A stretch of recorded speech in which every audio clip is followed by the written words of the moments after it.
Très bien. Je vais vous présenter un certain nombre d'erreurs classiques qui sont réalisées sur le terrain qui peuvent avoir des conséquences plus ou moins dramatiques sur vos mesures et forcément sur le traitement. Première erreur, c'est une erreur que vous réalisez dès le début, c'est lorsque vous allez installer votre trépied. Si le trépied est positionné soit trop bas, soit trop haut, ici nous avons le cas où il est situé bien trop bas, eh bien vous voyez que la position que vous allez devoir adopter pour réaliser votre mesure est particulièrement inconfortable. Si vous ne faites qu'une seule mesure dans votre journée, ça ne pose pas de souci. Mais si vous devez réaliser une centaine de mesures, eh bien vous aurez quelques difficultés en fin de journée pour pouvoir vous redresser.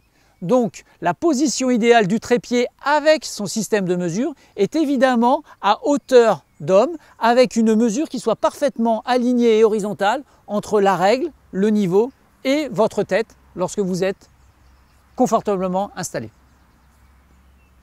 Autre erreur assez classique, c'est lorsque vous positionnez votre trépied, c'est que ce trépied soit positionné avec un angle. Alors évidemment, vous allez pouvoir récupérer une partie de cette inclinaison à partir des molettes, soit de votre niveau, soit de votre tachéo, mais il y a des limites. Et qu'évidemment, pour pouvoir positionner de façon la plus simple possible, essayez dès le début d'avoir déjà une horizontalité qui soit la plus proche possible et la plus parfaite possible. On prend l'exemple ici, voilà, vous avez déjà votre plan de travail qui est bien plus horizontal que précédemment.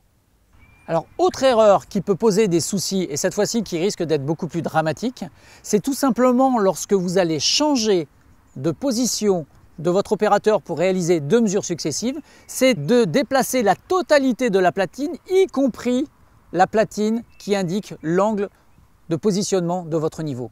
Si la platine est déplacée de façon solidaire, évidemment, vous ne pourrez pas calculer l'angle qu'il peut y avoir entre la première mesure et la deuxième mesure. Donc toujours déplacer le niveau sur sa partie supérieure en le désolidarisant de la platine graduée qui vous indique l'angle de mesure.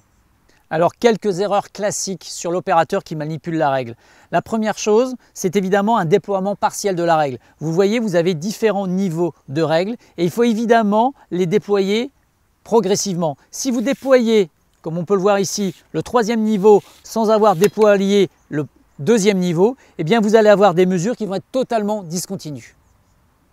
Autre problème, c'est la verticalité de votre règle. Votre règle doit être parfaitement verticale. C'est pour cette raison que vous devez systématiquement, avant chaque mesure, buller de façon extrêmement précise votre règle, de manière à éviter une inclinaison de règle qui aurait une conséquence à la fois sur la mesure de la hauteur, mais également sur la mesure de la distance.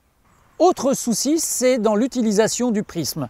Évidemment, la première manip à effectuer est de buller le prisme de manière à avoir une position parfaitement verticale, mais il y a un autre souci qui peut arriver, c'est tout simplement sur la hauteur du prisme. Comme vous pouvez le voir, la hauteur du prisme est fixée directement sur le pied et l'erreur qui peut être effectuée, c'est que lorsque vous allez vous déplacer, eh bien vous allez modifier cette hauteur de prisme sans vous en rendre compte. Et lorsque la mesure sera effectuée, à ce moment-là, vous aurez une différence de hauteur qui sera occasionnée par cette variation involontaire de hauteur du prisme.